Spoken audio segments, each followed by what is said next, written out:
اعوذ باللہ من الشیطان الرجیم، بسم اللہ الرحمن الرحیم۔ روزنامہ الفضل انٹرنیشنل، جمعرات 15 فروری 2024۔ اگست ستمبر 2023 میں سامنے آنے والے چند تکلیف دہ واقعات سے انتخاب۔ اسلامی جمہوریہ پاکستان میں احمدیوں پر ہونے والے دردناک مظالم کی الم انگیز داستان۔ مرتبہ مہر محمد داؤد۔ ملاؤں نے لاہور میں احمدیہ مسجد کو نشانہ بنایا۔ اسلامیہ روڈ، اگست 2023۔ یہاں پر مقامی احمدیوں نے مسجد کے کچھ خستہ حال حصوں کی مرمت کا آغاز کیا۔ ایک دوپہر کو سی سی ٹی وی کیمرے کی فوٹیج کی جانچ کرتے ہوئے انہوں نے دیکھا کہ کوئی مسجد کی خفیہ نگرانی کر رہا ہے اور تصاویر بنا رہا ہے۔ تحقیق پر پتہ چلا کہ یہ وہی شخص ہے جس نے ایک مقامی احمدی عہدیدار سے گزشتہ برس جھگڑا کیا تھا اور اسے قتل کی دھمکی دی تھی۔ احمدیوں نے پولیس کو اطلاع دے دی۔ جب پولیس نے اس شخص کو بلایا تو وہ اپنے ساتھ 20 مفسد مولویوں کو لے آیا اور انہوں نے پولیس پر دباؤ ڈالنا شروع کر دیا کہ احمدیوں پر مقدمہ درج کیا جائے کیونکہ انہوں نے مسجد میں مینارے بنا رکھے ہیں۔ پولیس نے مسجد کا دورہ کیا اور ان کو بتایا کہ یہاں کوئی بھی قابل اعتراض چیز نہیں ہے۔ ان مذہبی انتہا پسندوں نے جمعہ کے دن احمدیہ مسجد کے سامنے مظاہرہ کر کے امن و امان کی صورتحال کو خراب کرنے کا منصوبہ بنایا۔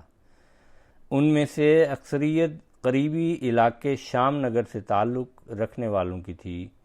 شام نگر میں یہ پہلے ہی جماعتی سینٹر کو بند کروا چکے ہیں۔ قربانی سے متعلق ایک مقدمہ کی پیش رفت۔ لاہور، جولائی اگست 2023۔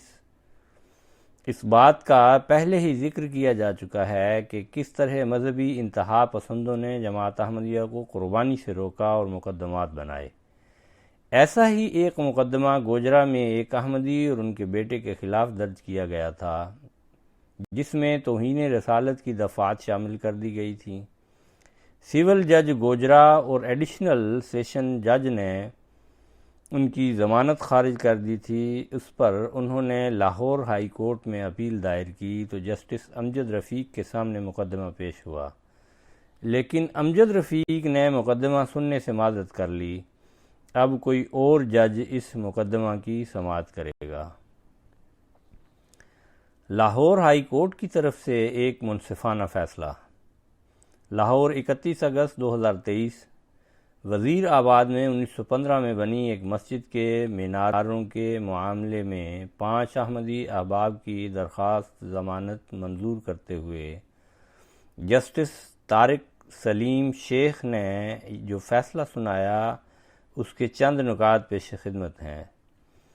جسٹس طارق نے کہا، درخواست گزاروں نے کہا ہے کہ احمدیوں نے اپنی عبادت گاہ مسجد کے مینارے اسلامی طرز پر بنائے ہیں۔ یہ سچ ہے کہ مینارے اسلامی تہذیب کی عکاسی کرتے ہیں، لیکن یہ ایک تعمیراتی فن کی بھی عکاسی کرتے ہیں۔ ابتدائی دور کی مساجد میں کوئی مینارے نہیں تھے، بلکہ حضور صلی اللہ علیہ وسلم کے دور میں سب سے اونچی عمارت کی چھت پر چڑھ کے اذان دی جاتی تھی۔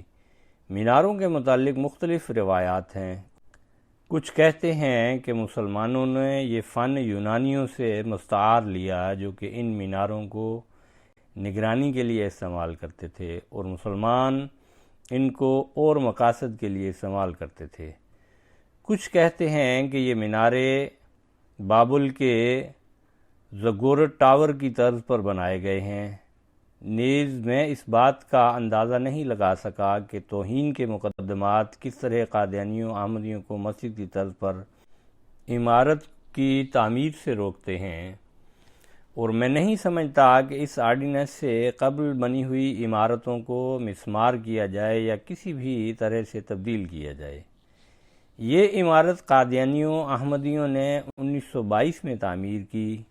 میں اس بات پر حیران ہوں کہ کیسے ان کو 100 سال پہلے کی گئی تعمیر کے باعث سزا دی جا سکتی ہے، اور اس بات پر کوئی اعتراض نہیں کہ وہ پہلے اس عبادت گاہ کو مسجد ہی کہا کرتے تھے اور اس سے اگر کسی مسلمان کے جذبات کو ٹھیس پہنچی ہے تو کس طرح یہ توہین کے دفعات کے زمرے میں آتا ہے۔ درخواست گزار نے یہ بھی نہیں بتایا کہ وہ 1983 میں اس قانون کے بننے کے بعد 38 سال تک کیوں خاموش رہا، اور اب کس چیز نے اس پر انگیخت کیا ہے۔ درخواست گزار شاید اس سے سیاسی مقاصد حاصل کرنا چاہتا ہے۔ اگر قانون بننے سے پہلے کوئی کام ہوا ہے تو قانون اس پر لاگو نہیں ہوتا، نیز پاکستان کا آئین تمام شہریوں کو برابر کے حقوق دیتا ہے، اسی طرح اقلیتوں کو بھی برابر کے حقوق حاصل ہیں۔ یہ وہ وجوہات ہیں جن کی بنا پر ان افراد کی ضمانت منظور کی گئی ہے۔ پنجاب پولیس کی جانب سے 74 احمدیوں کی قبروں کو مسمار کر دیا گیا۔ بین الاقوامی انسانی حقوق کمیشن 23 ستمبر 2023 انسانی حقوق کمیشن نے اعلامیہ جاری کیا جس میں موقف اختیار کیا گیا کہ پنجاب پولیس کی جانب سے ڈسکہ کلاں سیالکوٹ میں سر ظفر اللہ خان رضی اللہ عنہ کے خاندان کے افراد کی قبروں کے کتبے مسمار کر دیے گئے۔ اس سے قبل ہم اس بات کا بارہا ذکر کر چکے ہیں کہ آغاز 2023 سے ہی احمدیوں کے خلاف پرتشدد واقعات بہت زیادہ بڑھ گئے ہیں۔ یہ اندوہناک واقعہ 22 ستمبر کی رات کو پیش آیا اور اس میں پنجاب پولیس نے شدت پسند ملاؤں کے ساتھ مل کر یہ کام سر انجام دیا۔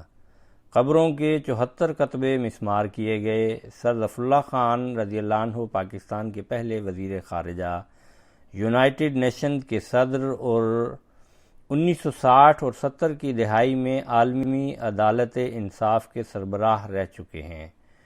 چنانچہ پاکستانی انتظامیہ نے نہ صرف اپنی تاریخ کو مسخ کیا بلکہ زندہ اور وفات شدگان کی بے حرمتی بھی کی، لہذا اب احمدی مرنے کے بعد بھی محفوظ نہیں رہے۔ اس علاقے کے اسسٹنٹ کمشنر نے پولیس اور مذہبی گنڈوں کے ساتھ مل کر رات کی تاریکی میں یہ قبیح فعل سر انجام دیا۔ انہوں نے گلیوں کو بند کر دیا اور کسی احمدی کو نزدیک نہ آنے دیا اور کتبوں کو مسمار کرنے کا نفرت انگیز کام کرنے کے بعد ملبہ بھی اٹھا کر لے گئے، اور اس کے بعد کے واقعات کو ایک ویڈیو میں دیکھا جا سکتا ہے۔ بدقسمتی سے بارہا ہم ان واقعات کی نشاندہی کر چکے ہیں اور آئے روز کوئی نہ کوئی ایسا واقعہ سننے میں آ رہا ہے۔ قبروں کی بے حرمتی جیسے مخالفین احمدیت کا محبوب مشغلہ بنتا جا رہا ہے۔ اس قابل نفرین عمل سے اس بات کی بخوبی وضاحت ہوتی ہے کہ احمدی اب مرنے کے بعد بھی محفوظ نہیں رہے۔ احمدیوں کے ساتھ اس ظلم و استبداد کا سلسلہ تو دہائیوں پر محیط ہے، لیکن گزشتہ کچھ عرصے سے تو ریاستی سرپرستی میں اس میں روز بروز اضافہ ہوتا جا رہا ہے۔ ایک منظم طریق پر احمدیوں کا زندگی کے ہر شعبے میں مقاطعہ کیا جا رہا ہے اور اس کو برا نہیں سمجھا جاتا۔ احمدیوں کے ساتھ ایک ایسے گروہ کی طرح کا سلوک کیا جا رہا ہے جس کے کوئی بنیادی حقوق نہیں ہیں۔ ایسے جرائم کے مرتکب افراد کو قانون کے کٹہرے میں لانا چاہیے اور قرار واقعی سزا دینی چاہیے، لیکن بدقسمتی سے ریاست خود ان گھناؤنے کاموں کی حوصلہ افزائی کر رہی ہے۔ ریاست کو ارزاں سیاسی فوائد کے حصول کے لیے ایسے اوچھے ہتھ کنڈوں سے باز رہنا چاہیے۔ انسانی حقوق کمیشن کئی ماہ سے احمدیوں کی مساجد اور قبروں پر حملوں کے واقعات کی طرف ریاست کی توجہ مبذول کروا رہا ہے۔ حالیہ مہینوں میں احمدی احباب پر حملوں میں بھی اضافہ دیکھنے میں آیا ہے۔ زیادہ تر واقعات NGOs یا پھر سوشل میڈیا کے ذریعے سامنے آئے ہیں۔ ہم ایک بار پھر بین الاقوامی قوتوں سے درخواست کرتے ہیں کہ ریاست پاکستان پر دباؤ ڈالیں کہ وہ جھوٹے مقدموں میں گرفتار احمدیوں کو رہا کریں اور اپنی ذمہ داری کا پاس کرتے ہوئے احمدیوں کی حفاظت اور ان کی مذہبی آزادی کو یقینی بنائے اور آرٹیکل ڈبل ایکس اور بین الاقوامی انسانی حقوق کے معاہدوں کی پاسداری کرے۔ فرائیڈے ٹائم نے یہ خبر شائع کی کہ تحریک لبیک کے کارکن پاکستان کے پہلے وزیر خارجہ کی بنائی ہوئی مسجد کو مسمار کرنے کا مطالبہ کر رہے ہیں۔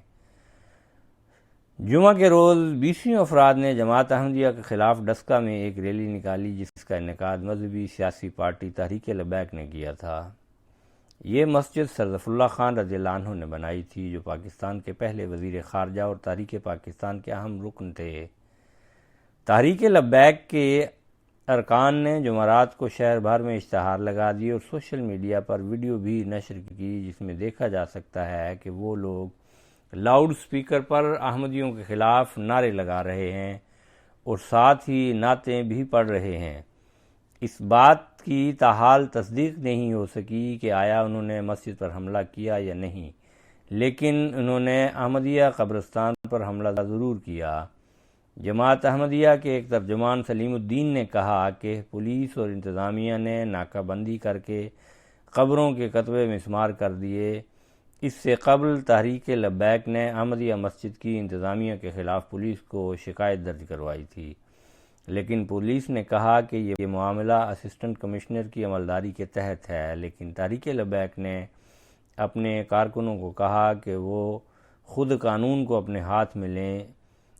اس عمارت کے مینارے واضح نظر نہیں آتے اور کسی بھی صورت نہیں کہا جا سکتا کہ یہ کوئی مسجد ہے، اور یہ عمارت سر ظفر اللہ خان رضی اللہ عنہ کے آبائی گھر سے ملحقہ ہے۔ سیالکوٹ کی ضلعی پولیس افسر نے کہا کہ انہوں نے عمارت کی حفاظت کے لیے پولیس کی نفری بڑھا دی ہے اور بات چیت کا سلسلہ جاری ہے تاکہ تمام معاملات امن و امان کے ساتھ حل ہو جائیں۔ اس کے علاوہ لاہور ہائی کورٹ نے اسی ماہ کے آغاز میں ایک فیصلہ دیا ہے، جس کے مطابق 1984 سے قبل بنی عمارتوں کے مینار نہیں توڑے جا سکتے اور نہ میناروں اور اسلام کا آپس میں کوئی واضح تعلق ہے، اور 1984 سے قبل بنی ہوئی عمارتوں پر اس قانون کا کوئی اطلاق نہیں ہوتا۔